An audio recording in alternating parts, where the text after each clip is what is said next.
asking the questions mainstream journalists will never ask. This is your Richie Allen Show on richieallen.co.uk, Fab Radio 2 in Manchester, and triggerwarning.tv. This is the story I covered at the very beginning of the programme, the story coming out of Australia, and we've seen it here in the UK as well.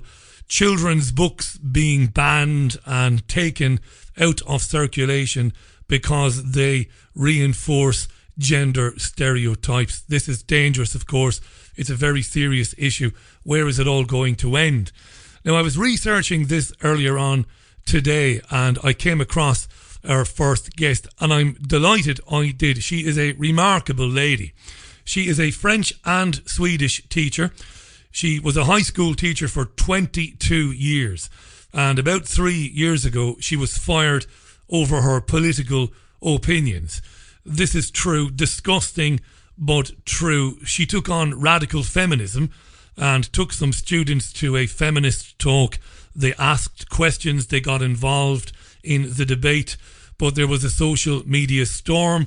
She was accused of sexism and racism, and she eventually lost her job. She believes the Swedish education system today is an indoctrination system, and we've heard that before here in the UK. She used a terrific way of describing this. I mentioned to her when we spoke a little earlier, she's called it a tyranny of consensus. I think it's really important that we talk about this today. Let's welcome to the programme. She's live in Söderköping. I hope I said that right. Söderköping.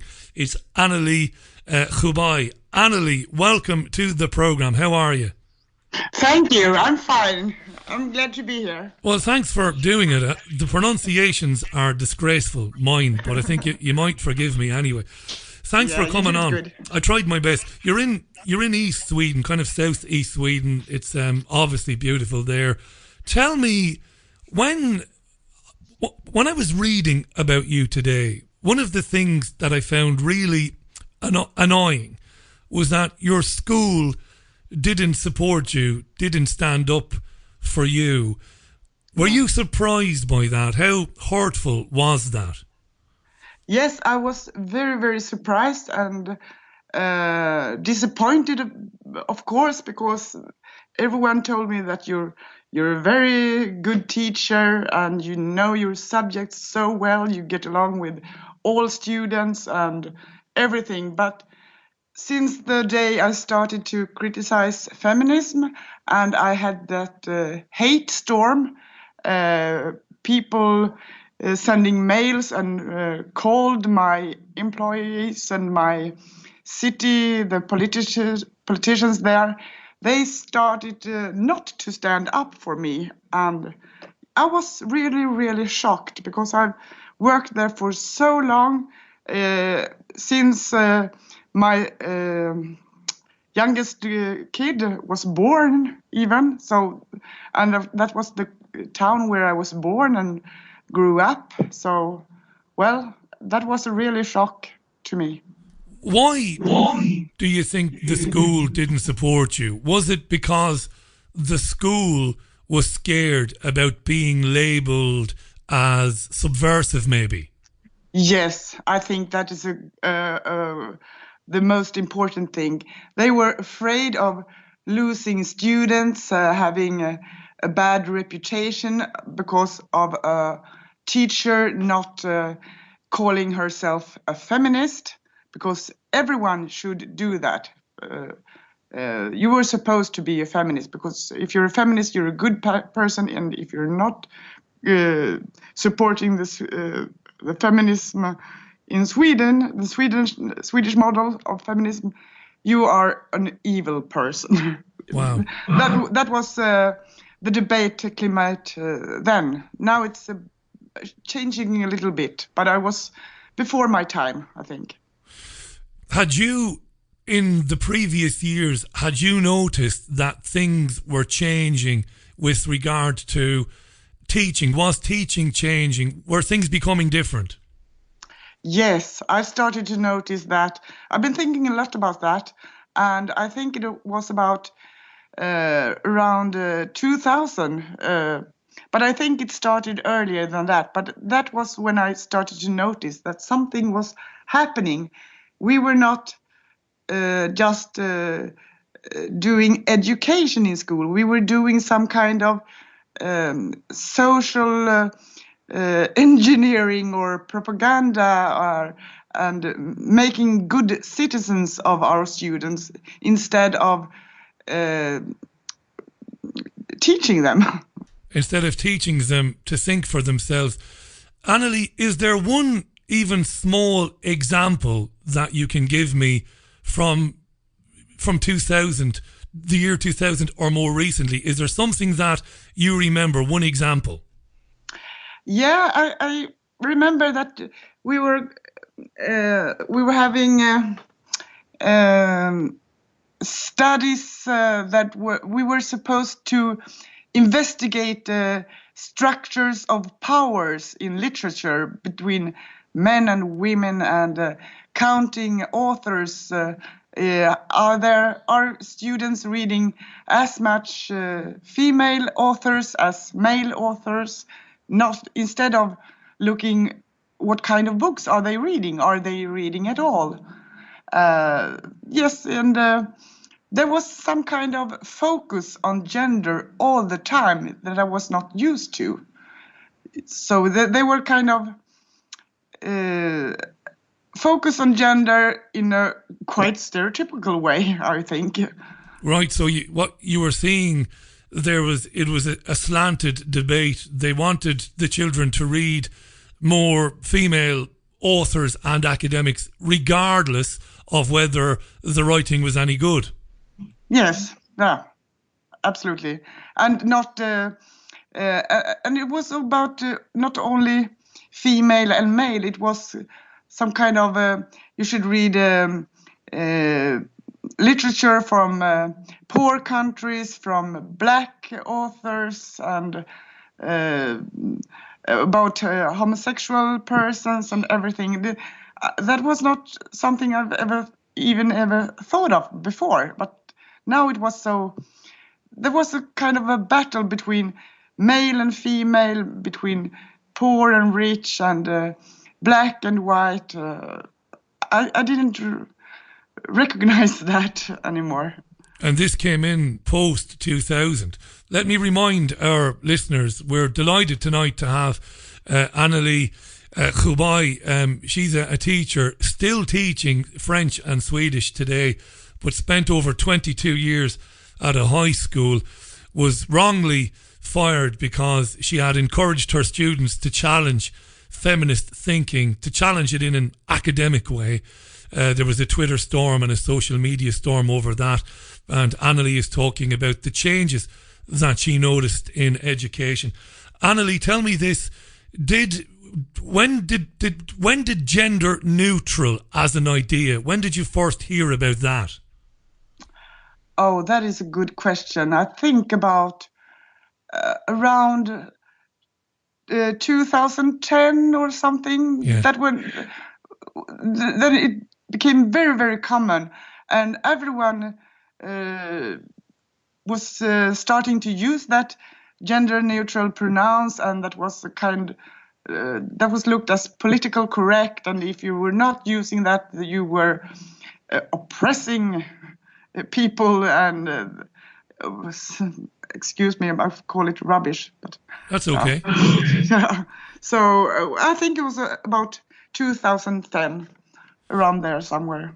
And was it the case that you as the teaching staff were being asked to tell the children that it is important to, think about gender as a fluid thing, and that it's important to use somebody's preferred pronouns? Was that a very serious thing? Yes, it was. And I lately I even met students who told me that everyone in the world should have their own pronoun, even if there were 40 or 50. That didn't matter. Everyone should choose their own pronouns. And I thought that was kind of ridiculous, because if you have he and she, and in Swedish we have also hen, Right. that is gender neutral. But they started to talk about even more gender pronouns. So, Wow. and we have in the Swedish school system, we have it in the curriculum that we should discourage traditional gender roles. So you are supposed as a teacher to do that. But I never thought of that as really trying to transform children, only to make everyone do what they want. That is quite natural, I think, but not trying to remake them to something that they aren't.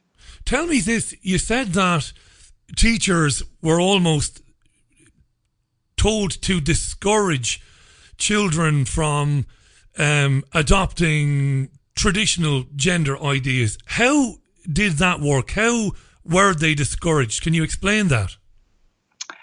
Yeah, well, you should not talk about that, for example, boys were preferring some kind of literature and girls were preferring other kinds of books. You were supposed to let them read almost the opposite that they wanted to read, just to not being gender traditional. A lot of small details that it was kind of bizarre. Annalie, tell me this. Did anybody in the education system, in the government, did anybody consult the parents of these children? Because these are radical changes. Were the parents involved? No, I don't think they knew. I don't think they had no idea, because most parents think that their children are going to school and it's exactly the way it was when they were in school, but it's not.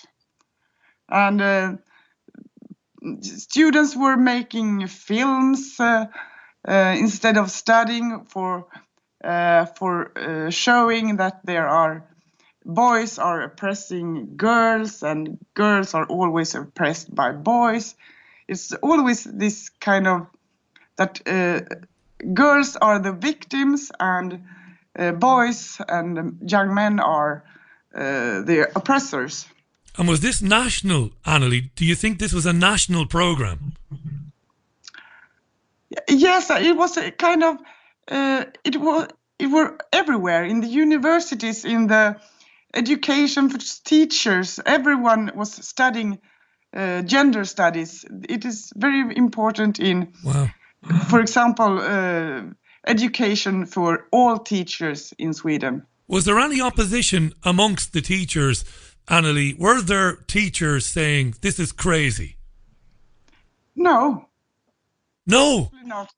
I think they thought it was, but they keep quiet and do as they are told.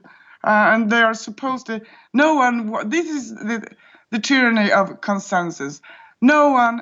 Everybody is afraid to do something that the rest doesn't do. So they follow the stream. And then, because of what happened to you, if there are teachers today, if they have a conservative outlook on life, if their politics are conservative, they're probably a bit scared to say anything, Annalie. Yes, there are a lot of teachers who I'm not so very different from others. I have the opinions that many teachers and people in Sweden have, but many people are afraid to say that it's natural. There are boys and there are girls. There are men and there are women. That is controversial today to say that. It's amazing. It is amazing. And I did mention to you today what you've experienced in Sweden. I think you are further down the road than we are, but we're getting there. The $1 million question, Annalie, is why? Why do you think this is happening? What's the reason for this agenda?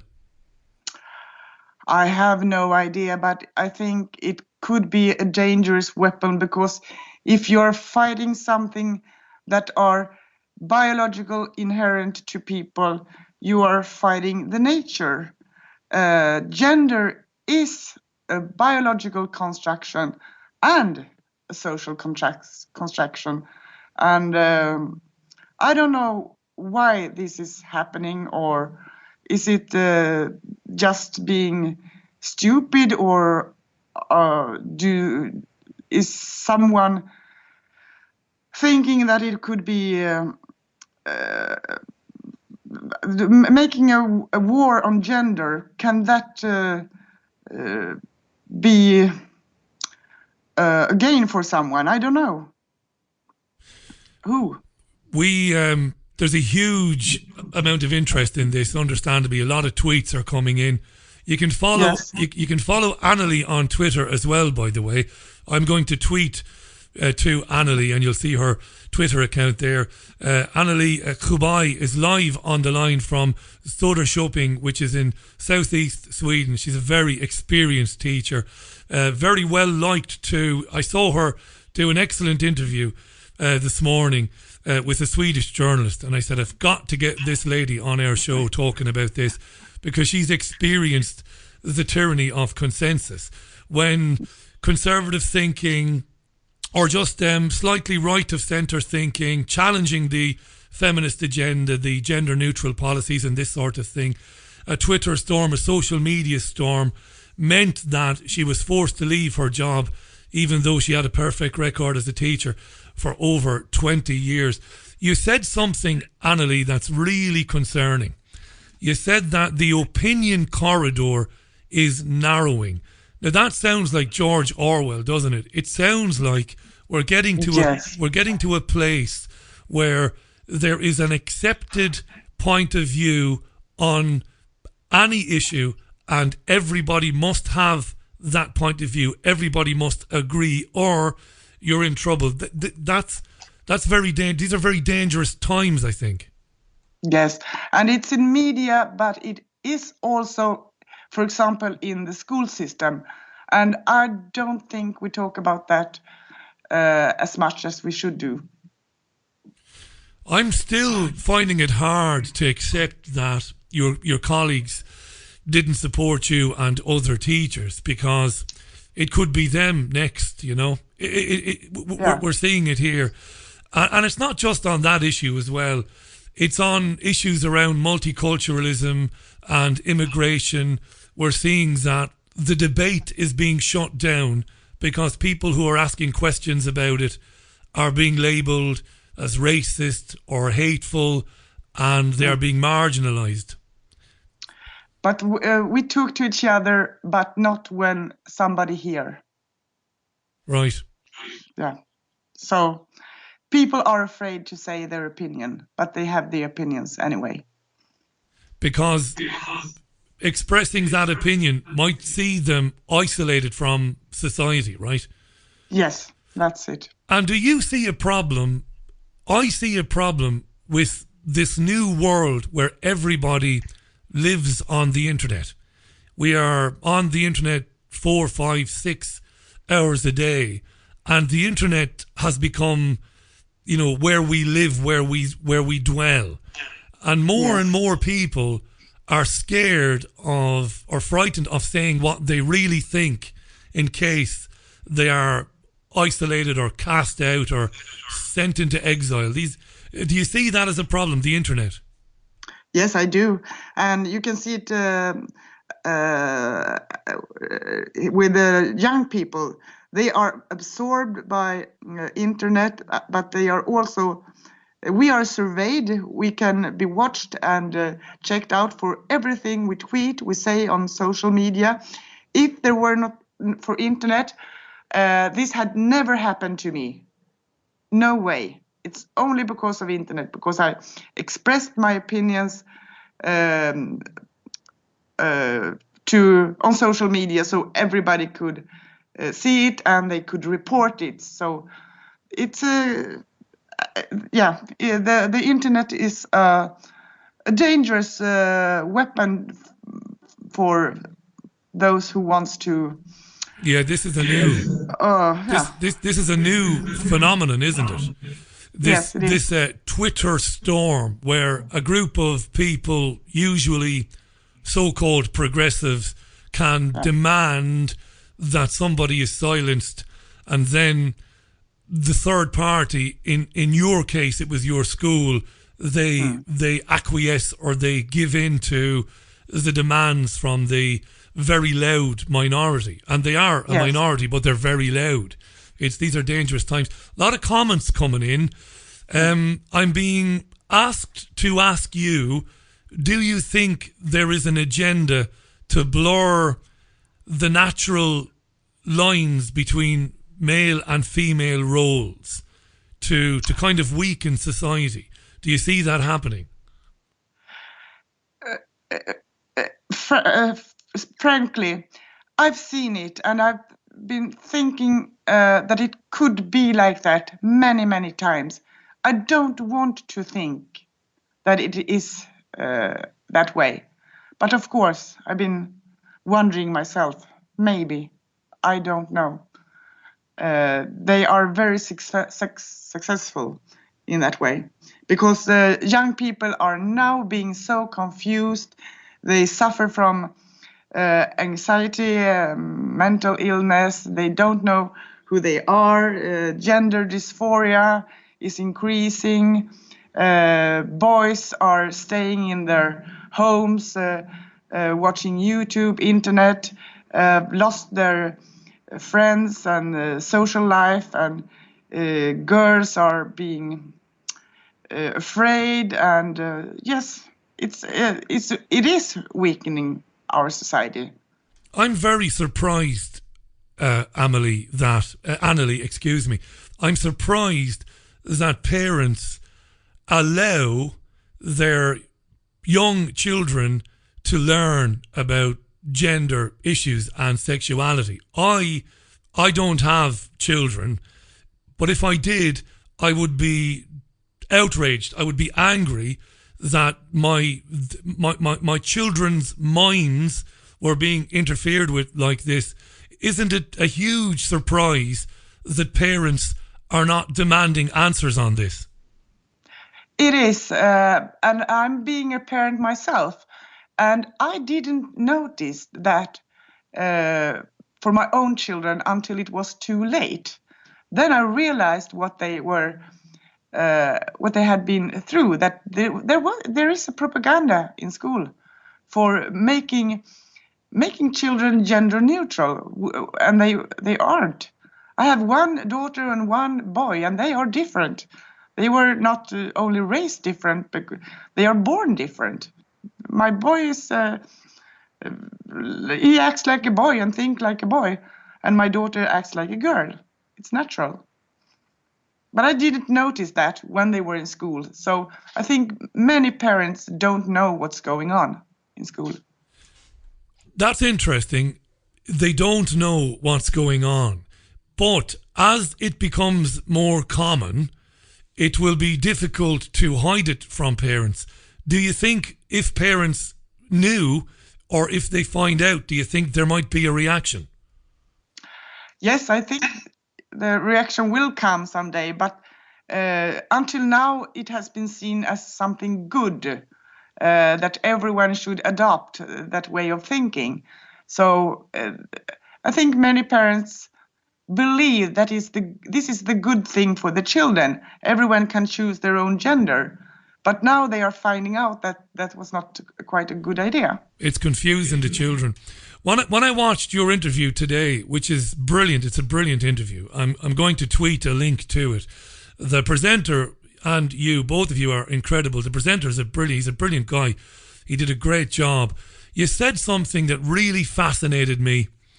You said that, now correct me if I misquote you, because I might do, but you said that when immigrants come to Sweden, they are prepared to integrate. They come with open minds, but something else prevents them from integrating. Did I quote you right? Did you say that? Yes, I said something like that. And Brilliant. that is true. How? Explain yeah. this. This is fascinating thinking. So the immigrant arrives, it could be from the Middle East, it could be an Arab, it could be from anywhere. That man or woman wants to become Swedish, to embrace Swedish culture, but you said something else gets in the way. What is it? Because the Swedish people, the Swedes, are not standing up for their own culture, and it's like meeting nothing at all. The immigrant is trying to find out what is Swedish, what is the norms here, what are the social codes. They exist under the surface, but Swedish acts like we have no culture, we have nothing. Here you can be what you want. You can keep your own culture, your own way of living and thinking and so on. So if you meet just a vacuum, you don't know what to integrate in. And do you think that the progressive multicultural agenda that we have seen, not just in Sweden but elsewhere, has that basically eliminated culture? Has it removed culture, Annalie? In several ways, but it can't be it can't be successful because there are still people here who have it in their bloods, in their veins. So you can't take it away totally. But we are weakened. We have no national identity. We have no gender identity. We have no pride of being the Swedish people with our own history, our own culture, and so on. So it's kind of a self-hate sometimes. You don't estimate yourself here. And that's as a result of the changes in education over the years, the changes in news reporting. Do you think television programming, do you think that's got something to do with it? Yes, maybe. Well, I think so. But it has been so slow. Gradual. Yeah, gradual. So we didn't notice until now. Now we see the result. But I think this has been going on for quite a long time. So we have been weakened as a society, as a culture, as a people for a very long, long time. And the new generation, the young people, now we can see it with them. But I think in some way that they will come back and they will fight back one day and there will be a backlash. That's very interesting that we're talking about the kind of gradual erasing of culture. I did speak last year with an academic from Kent University. You may have heard of him, Annalie. His name is Frank Fluidity. And he believes that we're seeing an end result now because for the last maybe 20 years, maybe longer, minority cultures are they're getting precedence over the majority indigenous national culture. And it isn't the fault of the minority, which you have said. You say that the immigrant comes to Sweden, maybe comes to London with an open mind and wants to integrate, but when they arrive, there isn't anything here because of the gradual changes we've seen over the years. Fluidity basically says that when you promote the rights of minority cultures at the expense of the majority, you do see these problems that we're seeing now. And that's, do you understand? Do you go along with that? Yeah, I totally agree. I think I share that point of view. I think that is exactly a good description of what has been happening here in Sweden. And then, I recognize it, yes. Sorry to interrupt. And then people blame the minority, which is foolish, because it isn't the fault of the minority. It's the fault of the people behind the agenda who've decided to make it so. Tell me this before, because we're going to run out of time, and I've really enjoyed having you on, Anneli. Thanks for giving us your time today, and you're welcome back any time to talk about these issues. By the way, what do we do about this? How, if teachers with an open mind like you are being fired and are leaving education, what are we going to do to try to reverse this and to, you know, to get children to think for themselves, to have open minds, and not to kind of, you know, fall into identity politics? What are we going to do about it? We must keep on standing of what we believe in and what is natural and what we feel inside ourselves, that this is the right thing. We must make next generation more stronger, proud of themselves, proud of being a boy or a man, a girl or a woman. We must start with ourselves and don't give up and don't follow the rest who is trying to weaken the society. That ain't going to work. I hope not. Do you know, Anneli, it's been an absolute pleasure to have you on the programme today. I mean that. It's been great. Thanks for doing it as well. Very short notice. I've tweeted a link to where people can find you on Twitter.